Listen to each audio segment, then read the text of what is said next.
Hola, hola amigos y amigas de País Lobo. Soy Rocío Gambra y el día de hoy me encuentro junto al Ceremi de Economía Luis Cárdenas. ¿Cómo está, Ceremi? Hola, muy buenos días, Rocío. Muy bien, un saludo a todos quienes nos ven a través de País Lobo. Muchas gracias por conversar con nosotros el día de hoy. Sabemos, y yo les he comentado a varios de nuestros auditores, que estuve presente el día viernes cuando vinieron la ministra Jara y el ministro Marcel, y dentro de eso uno de los temas importantes fue la reforma tributaria, porque porque estas dos cosas van juntas. Al parecer se habla mucho, el gobierno habla mucho de que para poder subir la PGU, por ejemplo, se requiere de una reforma tributaria. ¿Nos puede comentar un poco al respecto en qué se gastaría la plata que se intenta recaudar? Sí, bueno, yo diría que fundamentalmente lo que estamos haciendo es entregar al país un pacto fiscal con miras para el desarrollo. Creo que nosotros hemos tenido un pacto fiscal en los últimos años y creo que es muy importante justamente porque el desarrollo del país requiere avanzar sobre temas que hemos discutido, yo diría, en los últimos 20, 30 años y que no hemos sido capaces de resolver como país. Y por lo tanto, hoy día las urgencias cambian y las prioridades también, y por lo tanto nosotros en este proyecto de pacto fiscal que va a ir como proyecto de reforma tributaria finalmente en los meses de marzo y abril del próximo año, a diferencia de lo que perdimos en la Cámara de Diputados por 2 votos, pretendemos recaudar menos, ¿no? Antes pretendíamos recaudar cerca del 4,1%, ahora vamos a enfocarnos en recaudar un 2,7% del Producto Interno Bruto, vale decir 8.000 millones de dólares. ¿Y para qué? Bueno, 1,2% de esos 8.000 millones van a ir justamente a uno de los grandes dolores que tiene nuestro país, pensiones. El 0,9% va a ir a salud. El 0,3% va a ir a seguridad pública, otro de los grandes temas que actualmente requieren que abordemos con prioridad en nuestro país. Y sin duda un 0,3% para protección social. Esos son, yo diría, los cuatro focos respecto de dónde vamos a enfocarnos como prioridad del gasto público, ¿ya? Ahora, ¿qué entendemos por eso? Creo que también es importante señalar que, a propósito de las prioridades, no cabe duda que este 1,2% del PIB debe ir a incrementar el valor de la PGU. Y en eso hay acuerdo transversal respecto de todos los colores políticos en este país que necesitamos avanzar sobre ese tema y por lo tanto creo yo que debiéramos transitar sin ningún problema en poder priorizar esto, ¿ya? Que no tengamos discusiones que nos permitan dilatar esto, creo yo que sería inoficioso. Y por lo tanto, también el aumento de la cobertura de la PGU es parte de las necesidades que tenemos y la priorización. Después, yo hablaba de la protección social. Evidentemente tenemos un gran problema con los cuidados. Necesitamos invertir en las personas mayores en un país que está envejeciendo cada vez más y por lo tanto requerimos también de un sistema de protección para ello. Necesitamos también liberar tiempo de las cuidadoras, que mayormente son mujeres, eso bien lo sabemos nosotros en nuestro país, por lo tanto, eso hoy día ha disminuido. Cuando uno revisa, por ejemplo, los indicadores de empleo en nuestra región y vemos las personas que siendo parte de la fuerza de trabajo, estando en condiciones de trabajar, no lo hacen, justamente, mayoritariamente son mujeres. ¿Y por qué? Porque están a cargo de cuidados de adultos mayores o también de niños. Entonces, muy importante este 0,3% que se va a destinar justamente a eso, y por otro lado también a la cuna, que creo que va a ser importante financiar ahí con cotizaciones del empleador y aportes fiscales para tener un acceso universal de los niños y niñas de madres y padres que tienen la complejidad justamente para liberar espacios cuando van a buscar trabajo o dejar a los niños justamente cuando están en sus labores cotidianas. Y por lo tanto creo que ahí son parte de las prioridades que se están poniendo. Y luego decía de salud, bueno, ahí que duda cabe, nosotros necesitamos reducir la lista de espera en los hospitales actualmente, como también fortalecer la atención de los consultorios, el aumento también del aporte per cápita de salud primaria. Hay que al menos llegar a los 12.000 pesos, eso es parte de lo que estamos diciendo en nuestra propuesta de pacto fiscal. La ampliación del horario de atención y telemedicina, que también son muy importantes. Que efectivamente construir más de 30 centros comunitarios de salud, en este caso de salud mental, infantil, juvenil y adulto y adicciones, que también es muy importante, son otros parte de los desafíos que tenemos también en la sociedad actual, y la reducción de la lista de espera para la infancia más vulnerada. Esos son los ejes sobre el cual en salud vamos a enfocarnos en este 0,9% que esperamos recaudar. justamente para esas necesidades muy concretas, muy claras. Y respecto del último tema que es muy relevante, prevención, seguridad pública y crimen organizado. Ahí apostamos al 0,3% de estos 2,7%, es donde creamos un sistema nacional de protección de víctimas y testigos, que también es lo que hoy día se reclama de parte de la sociedad, modernizar la carrera de carabinero, mejorar las condiciones operacionales y la eficacia también de las policías y de la administración de la justicia, que es otro de los temas bien importantes. Cómo fortalecemos también la prevención y la rehabilitación con un foco en la niñez. Son la inversión y la recuperación de espacios públicos, que creo yo que duda cabe, que son uno también de los desafíos que tenemos, y ahí es un trabajo que estamos haciendo de manera permanente con las comunidades organizadas, con la sociedad civil, y por otro lado también cómo entregamos herramientas de carácter legal y operativas para combatir el crimen organizado. O sea, inversión en equipos de tecnología para mejorar el control y seguridad fronteriza, especialmente en los pasos no habilitados. Son todos elementos que hoy día se requieren y que justamente ese 0,3% que esperamos recaudar va a ir a estas necesidades que son urgentes. Yo diría que ahí están básicamente la priorización del gasto de lo que esperamos recaudar. Seremi, quiero hacer una pregunta un poco incómoda. Cuando se hizo la reforma de la ministra, o sea, durante el gobierno de la presidenta Bachelet, que era algo que todos estábamos de acuerdo en que había que mejorar la educación y que se iba a recaudar plata para tener mejor calidad en la educación, pero la recaudación fue mucho menor a lo que se esperaba, dada la reforma. ¿Por qué en este caso esta reforma pudiera recaudar lo que efectivamente ustedes están pensando? ¿Hay algunas medidas de mitigación de lo que significa el impacto de subir los impuestos en particular? Bueno, lo que pasa es que creo yo que va a ser importante en esto, no solamente que nosotros estamos haciendo una reforma para recaudar más, sino que también para ser mucho más eficiente en el gasto. Y ahí quiero ir justamente a la propuesta que nosotros hacemos, que es bastante contundente respecto. Uno puede visualizar cuál es la situación política del país, que también las situaciones políticas son coyunturales y dependen, obedecen una serie de condiciones, eso bien lo sabemos. Ujú. Y por lo tanto, ponemos en el pacto fiscal, en el punto número 3, la reforma del Estado. O sea, ¿qué es lo que significa esto? Entregar calidad y eficiencia en el gasto público. ¿De qué manera? Bueno, evaluación de los programas. Hay muchos programas de políticas públicas que tienen que ser reevaluados. Eso es una discusión también eterna en muchos de los gobiernos, pero creemos necesaria que eso tiene que estar sobre la mesa a la hora de la discusión. La agilización de los procesos de inversión pública, que también son otras de las detonantes justamente en materia de, no solamente de agilizar los procesos, por un lado, pero que también tiene que haber un control respecto de aquello. El fortalecimiento de Chile Compras, por una parte, y también avanzar hacia el proceso de descentralización.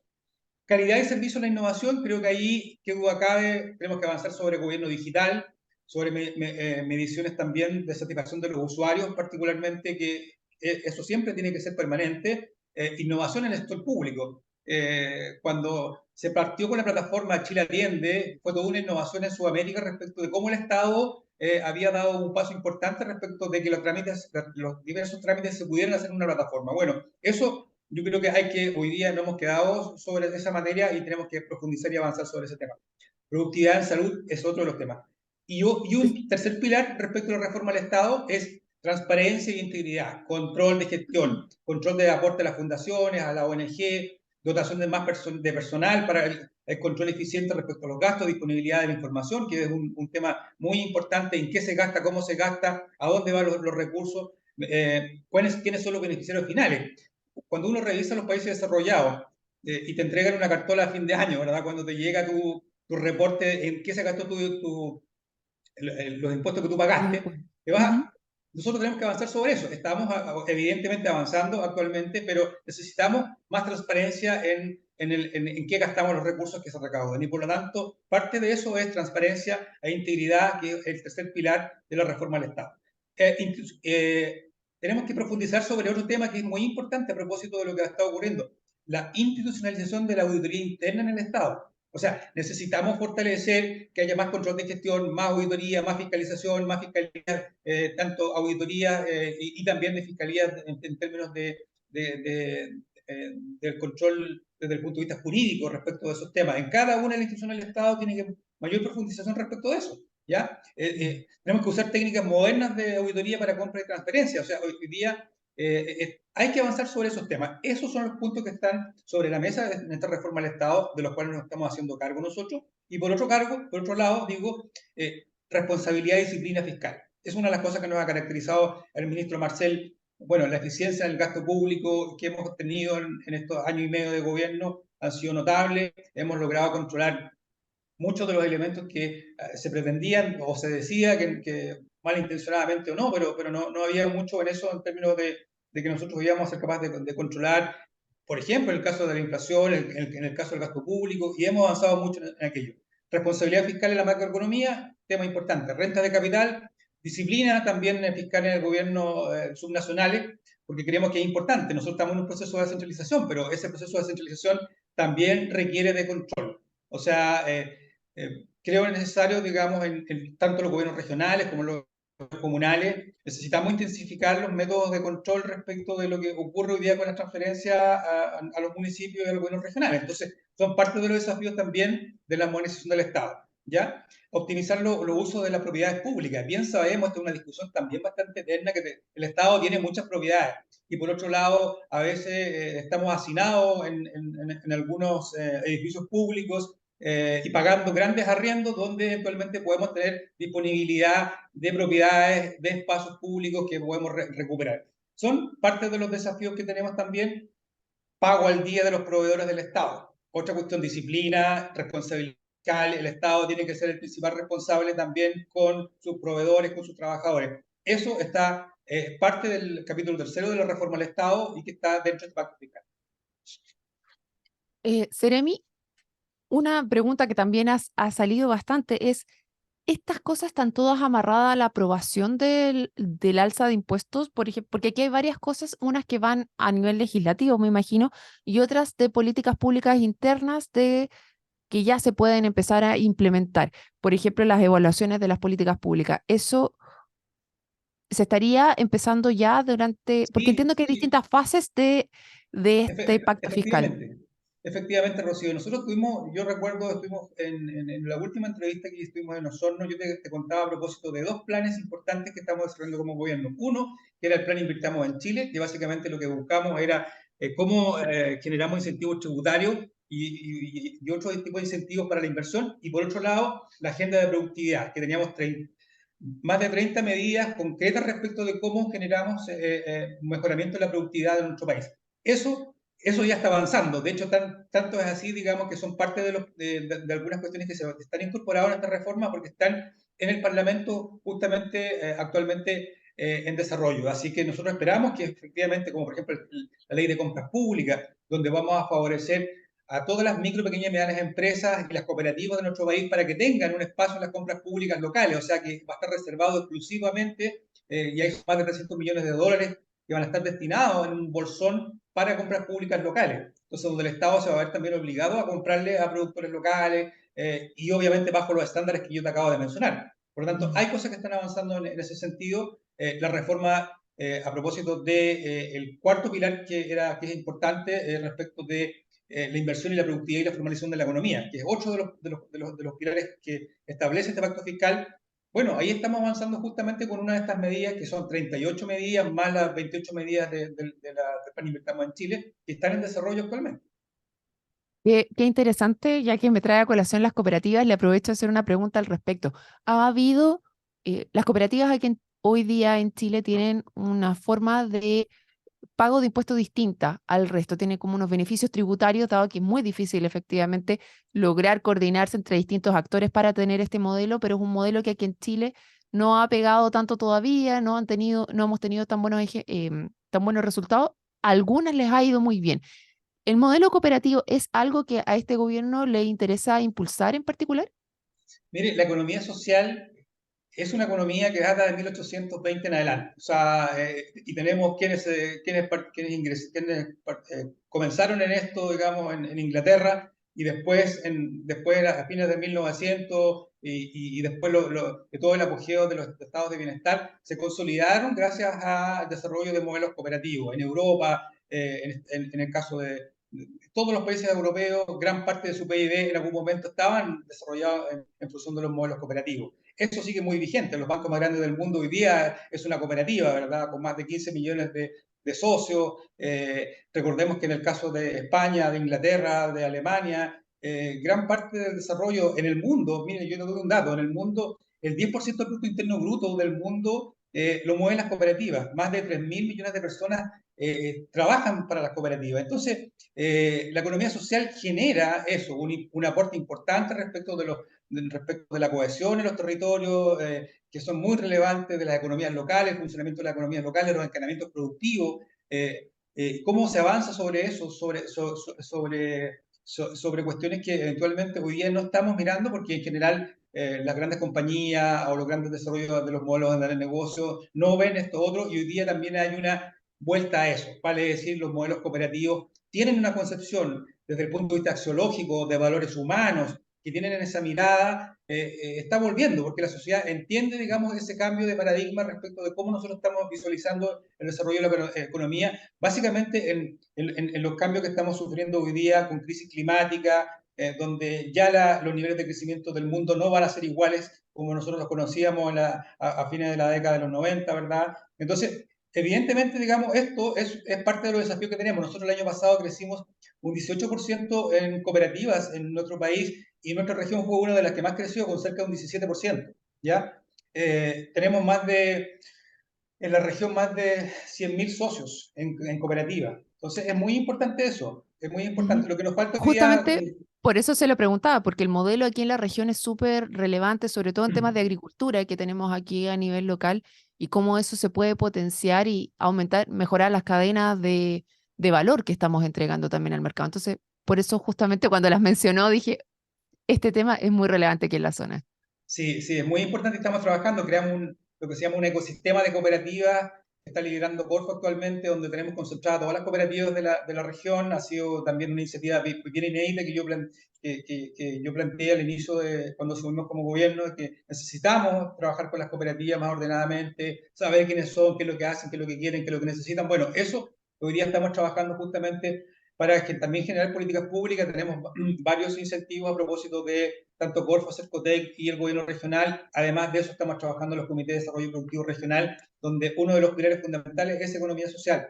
Entonces, sin duda, digamos, es un pilar, una piedra angular para el desarrollo de nuestra región. Está considerado eso, y así lo estamos materializando. Otro de los temas, nos quedan un par de minutitos para que nos sigan acompañando, es respecto al ingreso mínimo y los subsidios que se han entregado para apoyar a las empresas para lograr estos subsidios mínimos. ¿Nos puede contar cuál es la meta que tienen aquí en la región? Sí, mira, antes de entrar a eso, te quería hacer el último punto respecto, porque creo Dígame. que es muy importante en el pacto fiscal. El tema yo te comentaba adelante sobre particularmente lo que está en la ruta del emprendimiento. ¿Qué es lo que buscamos ahí? Ujú. Que Ah, buscamos cierto. capturar gran parte de la informalidad, porque estos son parte de los desafíos que tenemos en temas de este pacto fiscal.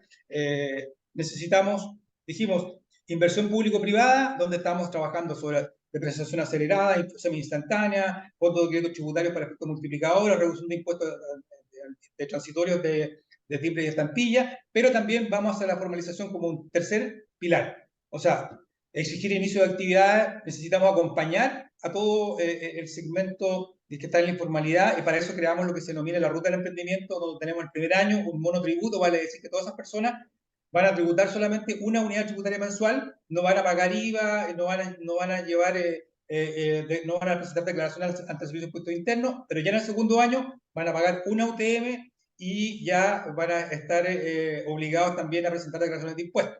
El tercer año ingresan al régimen transparente, vale decir, obtienen un 100% de la rebaja del impuesto del valor agregado, y nos vamos al cuarto año, donde los 6 primeros meses van a rebajar un 50% y los 6 siguientes meses un 25%, para finalmente llevarlo al régimen tributario que se llama régimen transparente, ya con contabilidad simplificada y el régimen completo. Entonces, esa es una ruta inédita, no se había hecho, y es parte también de lo que nosotros vemos como un modelo de desarrollo bien eficiente que está en muchos países del mundo desarrollado, y creemos que va a ser importante, digamos, esto, porque nos va a permitir también incorporar a toda la informalidad, pero acompañarlo como Estado justamente para que comiencen el camino de la tributación. ¿Ya? Entiendo. Respecto de Dígame. lo que tú estabas preguntando, nosotros tenemos el subsidio del ingreso mínimo también como una política bastante inédita en nuestro país. yo he mencionado en varias oportunidades que de vuelta a la democracia se ha aumentado el ingreso mínimo en 44 oportunidades.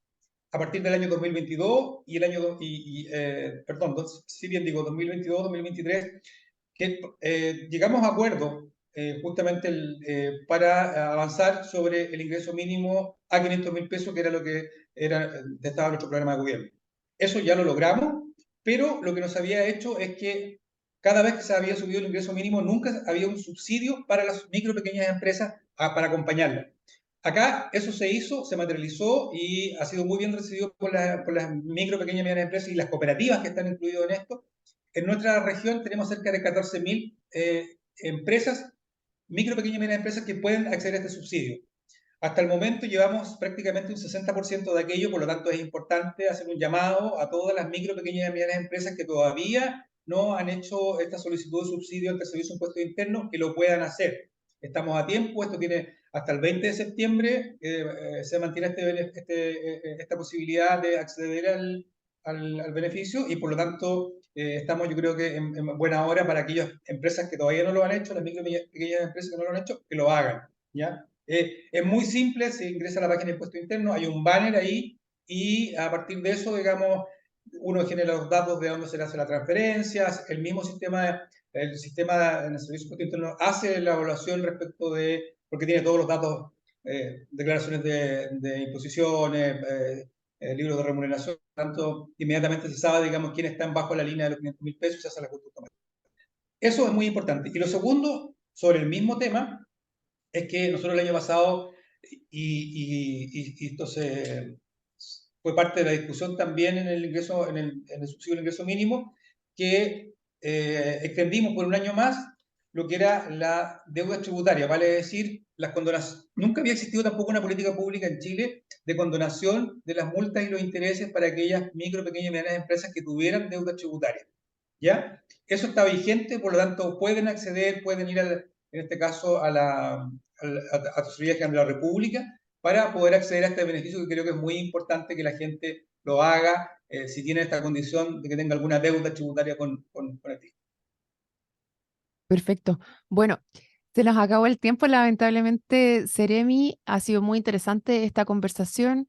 Quedamos a la espera de qué es cómo sigue avanzando y cómo se van implementando las distintas medidas que están siendo comentadas el día de hoy. Muchas gracias, Seremi. Luis Cárdenas, Seremi Economía de la Región de los Lagos. Muchas gracias, Rocío, por la invitación. Bueno, y a todos los que se sumaron, les recuerdo que esta y otras entrevistas las pueden revisar en www.paislobo.cl y si les gustó, no se olviden de compartir. Nos vemos en otra oportunidad. Chao, chao.